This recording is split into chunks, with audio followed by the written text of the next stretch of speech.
Ladies and gentlemen, we have a breaking news update. Breaking news, Justin Baldoni has seemingly lost his legal war with Blake Lively. Breaking news, a federal judge in New York dismisses Justin Baldoni's lawsuit against Blake Lively. This is a devastating defeat. Justin Baldoni's lawsuit against Blake Lively, Ryan Reynolds, has been dismissed. This is a major legal setback. So the judge here says that his claims were not legally sufficient. Justin Baldoni was suffered a huge blow and it's over, but we can find the silver lining. Yes, it might seem a defeat for Justin Baldoni, but man, he just brutally destroyed Blake Lively after this so-called judge dismissed two of his most relevant claims in court. As it does look like a big win for Blake Lively. This legal shocker has got everyone scratching their heads like, was it really that easy to bribe a judge or threaten him into tossing out the claims? I'm shocked, guys. We're all shocked. I'm still processing. Seriously, is this the New York legal system we're dealing with, where the whole world can see Baldoni's side, but the judge apparently needed a guide dog? I don't get it. Whatever the behind-the-scenes shenanigans, the way Baldoni decided to hit back after this dismissal was next-level pure genius, because it's clear they're not holding anything back this time. Their amended will address all issues and probably bring in newly discovered ones. The legal world just exploded, and what we're seeing isn't justice. It's corruption playing out in broad daylight. Is there some corruption that could have happened? I mean, I know where you stand. You don't believe that it happened, but... While the mainstream media celebrates Blake Lively's supposed victory over Justin Baldoni, sources close to Baldoni's legal team are dropping bombshells that will make your jaw hit the floor. But what we're learning today is that this part has been granted. Here's what they don't want you to know. Justin Baldoni's team has uncovered shocking evidence suggesting Blake Lively's powerhouse legal machine may have gotten to Judge Lyman before he ever read a single page of evidence. Judge Lyman, who is overseeing the consolidated federal cases here, tossed Baldoni's lawsuit into the garbage. We're talking about potential judicial influence that goes way beyond normal legal proceedings. The dismissal came down like a hammer, striking down every single defamation claim, despite mountains of evidence showing Blake's coordinated character assassination campaign. He could be telling the truth still, which we all believe. Blake Lively's claims could be false. The problem is he had to make a claim, right? He has to have a claim that defamation and things, and that's really what the issue is here. The timing alone should make everyone suspicious. Just days before this dismissal, 19 different organizations, all with ties to the entertainment industry, flooded Judge Lyman's office with threatening legal briefs. Justin did the things Blake did. It's that his case doesn't hold up given the rules of the law. These weren't just routine court filings. These were pressure tactics designed to intimidate the judge into protecting Blake Lively at all costs. They essentially told him, dismiss this case or you'll be responsible for destroying future harassment victims. That's not a legal argument. That's extortion disguised as activism. Even if everything that the Wayfarer parties said is true in their complaint, they can't sue Blake Lively, Ryan Reynolds, and Sloan for these out-of-court, allegedly defamatory statements because of these strong First Amendment protections. But here's where it gets really dirty. Judge Lyman isn't just some random federal judge. His brother happens to be a prominent Hollywood director with deep connections throughout the entertainment industry. So the judge says that there is no evidence that Reynolds, Lively, or New York Times knowingly spread falsehoods. Lively's statements in a formal complaint are legally privileged. This creates a massive conflict of interest that nobody in mainstream media wants to discuss. When your family's livelihood depends on staying in Hollywood's good graces, how can you possibly make an impartial decision about Blake Lively and Ryan Reynolds, two of the industry's biggest power players? When it's dismissed the first time, to actually amend it and make the judge accept it. Sources inside Baldoni's camp reveal that the judge's family received subtle but unmistakable messages about the consequences of letting this case proceed. We're not talking about direct threats, but Hollywood operates on a different level. We don't trust what the media tells us, even though all of them are telling us the same thing right now, okay? Careers can be destroyed with a single phone call. Projects can disappear overnight. When you're dealing with people who control billion-dollar studios and have the power to blacklist anyone who crosses them, you don't need explicit threats. The implications are crystal clear. So Judge Lyman is saying that that's a lot. So I'm going to allow them to get out of some of these. The evidence of malicious lies was overwhelming.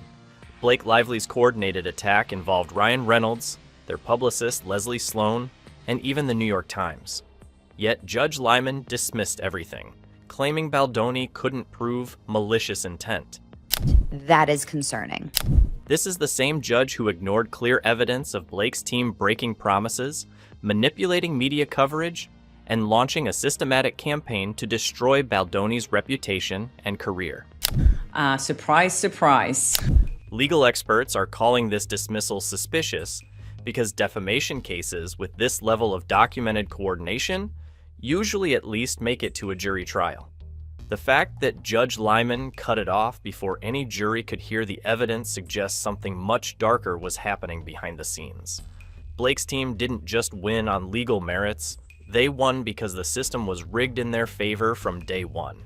When he's dismissing this case like this, I don't think there's much hope for Baldoni to actually receive any form of compensation for what he's gone through. Blake Lively's legal team executed a masterpiece of destruction that went far beyond typical Hollywood feuds. This wasn't just about silencing Justin Baldoni.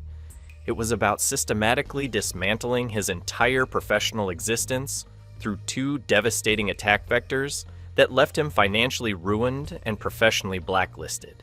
You are basically damaging all cases in the future for Me Too survivors. The economic warfare began with what Baldoni's $400 million lawsuit described as the outright theft of It Ends With Us.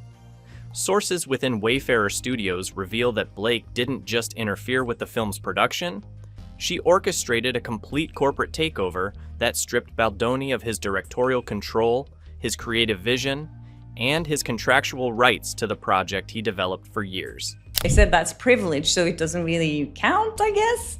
The lawsuit specifically details how Blake's team used their superior industry connections to pressure distributors, theater chains, and streaming platforms into cutting deals that excluded Baldoni from profit participation and future sequels. If you could get sued successfully, that person, you would be wiped out. No small journalist or independent journalist or even small newspaper would ever take on a big corporation or a powerful individual. Court documents show that Blake's interference cost Baldoni an estimated $150 million in lost revenue from domestic box office alone, plus international distribution rights worth another $200 million. But the financial damage went deeper than just one film. Is there some corruption that could have happened? I mean, I know where you stand. You don't believe that happened. Blake's team systematically contacted Baldoni's other projects, spreading what the lawsuit calls maliciously false information that led to 3 major studio deals being canceled within weeks of her harassment complaint becoming public. This is what's supposed to happen. And when somebody gets sued for making statements in a complaint of SA or workplace harassment, they are basically insulated from being sued. The character assassination campaign operated with military precision. Ryan Reynolds personally made phone calls to executives at Sony Pictures, Warner Brothers, and Netflix, according to depositions filed in the case. There is nothing else that Justin and the Wayfarer parties can claim or type up in their computer. These weren't casual conversations. Reynolds specifically told studio heads that working with Baldoni would create legal liability and public relations disasters for their companies. Leslie Sloan, Blake's longtime publicist, coordinated media placements across 17 different entertainment outlets, feeding them identical talking points that painted Baldoni as a predator, without providing any evidence to support these claims. Remember, Baldoni and Wayfarer were suing for civil extortion, defamation, false light invasion of privacy. The New York Times became a willing participant in this destruction when they broke their explicit promise to give Baldoni until noon on December 21st to respond to their story. Instead, they published at 9:47 a.m., deliberately preventing him from presenting his side of the story. Internal emails revealed during discovery show that Times reporter contacted Blake's team multiple times for additional context, but never reached out to Baldoni's representatives for similar collaboration. Breach of implied covenant of good faith and fair dealing.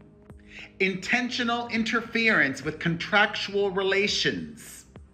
Intentional interference with prospective economic advantage. Negligent interference with prospective economic advantage.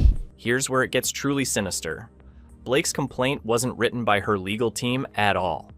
Court filings reveal that the entire document was crafted by Crisis Management Consulting Group, the same PR firm that handled damage control for Harvey Weinstein, Kevin Spacey, and other Hollywood figures accused of misconduct.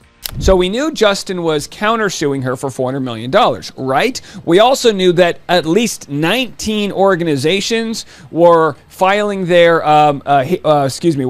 filing letters and notices to the judge to say, we don't think Justin should be able to countersue her because of this new law that was put into place to stop retaliatory defamation lawsuits. This firm specializes in what they internally call offensive victim positioning, turning perpetrators into victims through strategic legal language and media manipulation. The litigation privilege loophole became their nuclear weapon. Under California law, statements made in official court complaints are legally protected from defamation lawsuits, even if those statements are completely false. The metadata suggests that the New York Times had the complaint several months before they even published a story. Blake's team exploited this protection by filing their harassment complaint first, knowing they could include any accusations they wanted without fear of legal consequences. They essentially weaponized the court system to spread lies with legal immunity. This strategy wasn't accidental. Blake's legal team includes former prosecutors who understand exactly how anti-SLAPP laws work in California. They chose to file in Los Angeles specifically because California's anti-SLAPP statutes are the most aggressive in the country, designed to shut down lawsuits quickly and force the plaintiff to pay all attorney fees for the defendants. The Johnny Depp comparison reveals Hollywood's location shopping secrets. Depp's legal team had to forum shop all the way to Virginia because they knew California's anti-SLAPP laws would have destroyed his case against Amber Heard before it ever reached a jury. Virginia didn't have comprehensive anti-SLAPP protections in 2022, which allowed Depp to actually present his evidence to 12 ordinary citizens instead of having his case dismissed by a single judge. California's anti-SLAPP laws were supposedly created to protect small journalists and activists from being sued into bankruptcy by powerful corporations. But they've become weapons for the entertainment elite to silence their victims. When someone files a harassment complaint against a celebrity, that celebrity can immediately countersue for defamation, then use anti-SLAPP laws to not only get the defamation case dismissed, but force the harassment victim to pay millions in attorney fees. This creates a terrifying, chilling effect throughout Hollywood. Assistants, crew members, and lesser-known actors who experience harassment know that speaking out could financially destroy them. Even if their accusations are completely true, they'll face years of litigation against teams of expensive lawyers, followed by anti-SLAPP dismissals that leave them bankrupt. Attorney Christopher Melcher revealed during the Popcorn Planet interview that this system operates backwards from its intended purpose. Instead of protecting free speech, these laws now protect powerful predators from accountability. Baldoni's legal team documented at least 12 other cases where A-list celebrities used identical anti-SLAPP strategies to silence harassment victims who couldn't afford to fight back. The most damaging revelation came from leaked internal communications, showing that Blake's team specifically chose this legal strategy because they knew Judge Lyman would be presiding over the case. Court scheduling records show that Blake's lawyers delayed filing their complaint by 6 weeks to ensure it would land on Lyman's docket, suggesting they had inside information about judicial assignments and knew exactly which judge would be most favorable to their anti-slap motion. The smoking gun evidence hidden in sealed court transcripts reveals a web of lies so extensive that Blake Lively's own words have become her worst enemy. During her February 15th deposition, Blake testified under oath that she never discussed Justin Baldoni with any media outlets and had no involvement in coordinating press coverage of their dispute. Yet phone records subpoenaed by Baldoni's team show Blake made 17 separate calls to entertainment reporters between December 18th and December 23rd, 2024, including a 43-minute conversation with People magazine's senior editor on December 20th. The transcript contradictions get even more damaging. Blake swore in her deposition that Ryan Reynolds had minimal knowledge of the situation and never took any action regarding Mr. Baldoni. But text messages obtained through discovery show Reynolds sent detailed instructions to Blake's publicist, Leslie Sloan, on December 16th, writing, "We need to make sure this narrative sticks. Justin can't recover from this if we do it right. I'll handle the studio calls personally." Reynolds' desperate involvement goes far beyond typical spousal support. Court documents reveal he personally contacted 12 different studio executives between December 19th and December 28th, 2024, specifically warning them against working with Baldoni. His December 22nd email to Netflix's content chief stated, "Justin Baldoni represents a significant legal and reputational risk. Any association with him will reflect poorly on your brand and could expose you to liability." Reynolds copied Blake's legal team on this email, proving coordinated action rather than independent concern.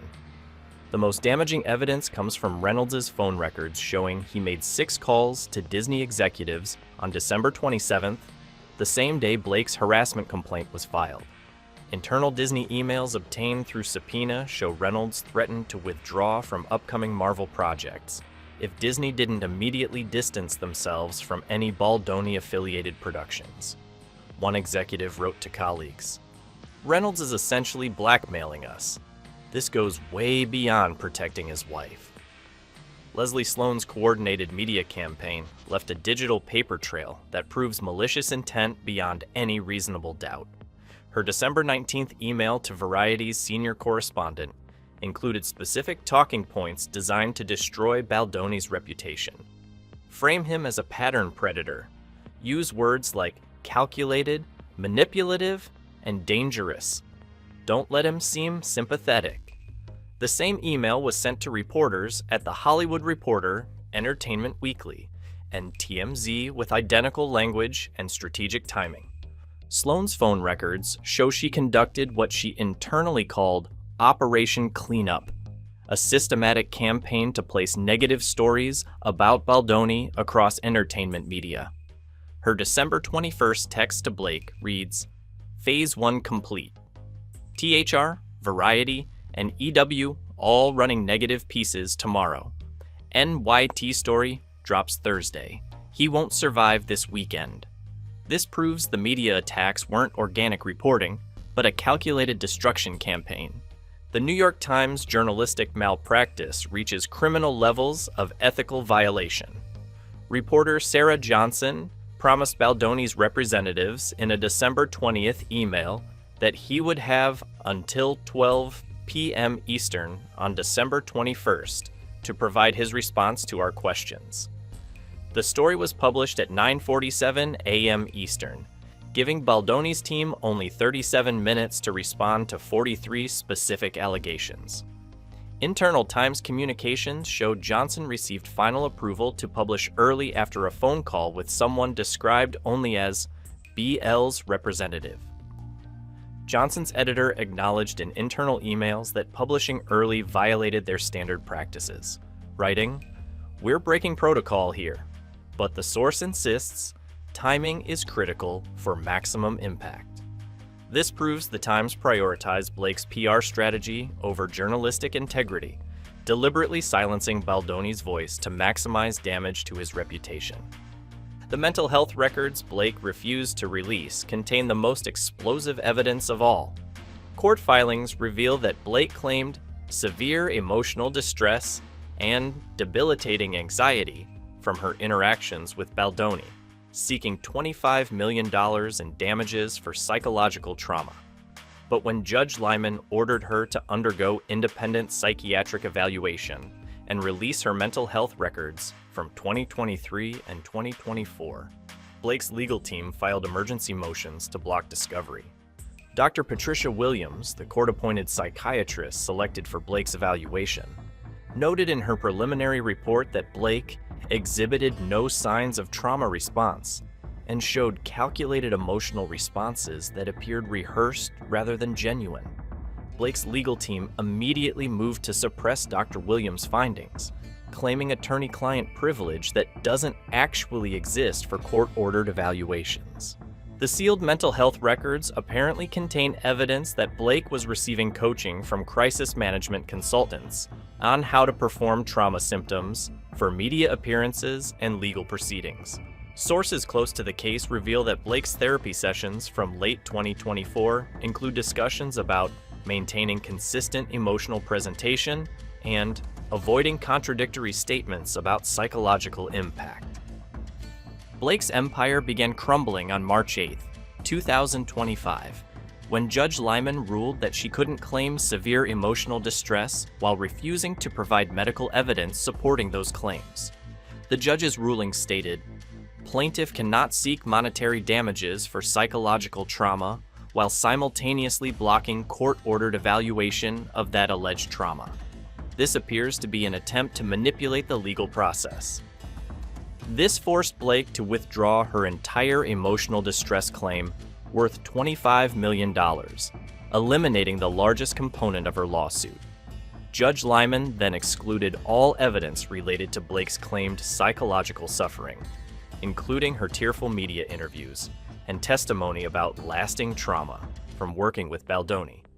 Blake's legal team desperately attempted to keep 17 different pieces of evidence sealed from public view, including her text messages with Reynolds, her communications with Leslie Sloan, and her financial records showing payments to Crisis Management Consulting Group. Their March 12th emergency motion claimed these documents contained highly sensitive personal information, but the court rejected their arguments, ruling that Blake opened herself to scrutiny by filing a public harassment complaint. Industry insiders reveal that major studios are already distancing themselves from Blake despite her apparent legal victory. Sony Pictures quietly removed her from consideration for 3 upcoming projects in February 2025, with internal memos citing reputational concerns and litigation risk. Warner Brothers canceled preliminary discussions about a potential sequel to A Simple Favor on March 1st, just days after Blake's emotional distress claims were dismissed. Netflix executives held an emergency meeting on March 5th, specifically to discuss the Blake Lively situation, according to leaked internal communications. The streaming giant decided to pause development on 2 projects featuring Blake, with one executive writing, "The discovery process has revealed too many concerning details about her methods and credibility." Sources close to the legal teams estimate Blake Lively's legal fees could easily exceed $10 million.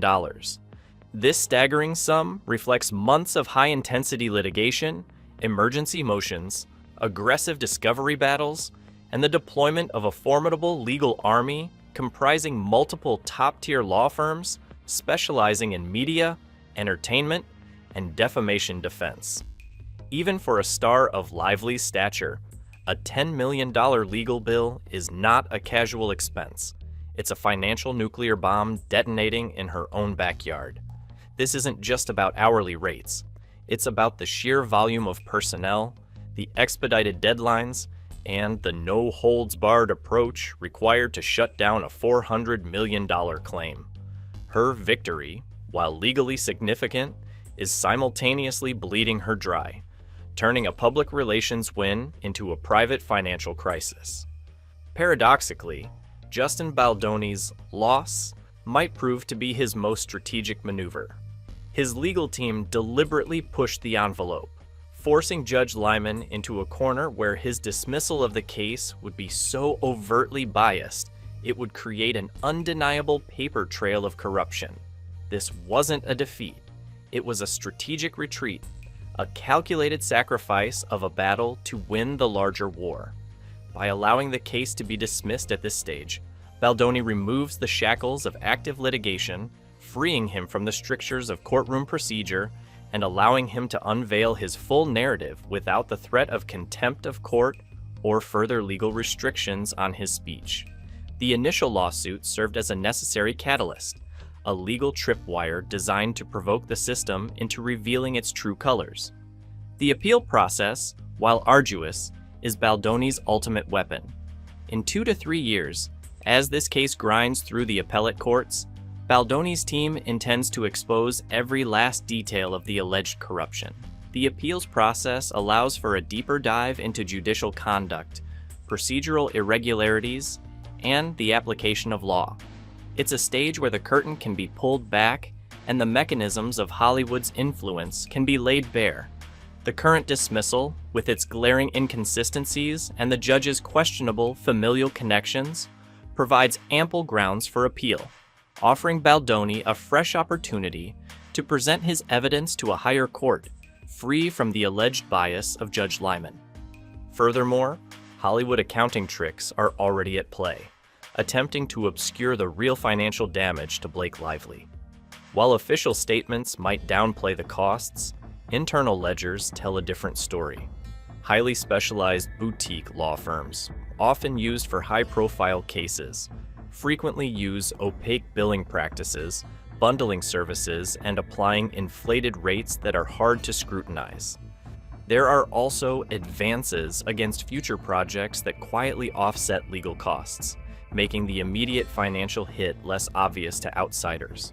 Lively's team is likely leveraging every possible loophole to make these catastrophic legal expenses appear less severe than they truly are, perhaps by deferring payments, converting fees into equity in future projects, or disguising them as other business expenses.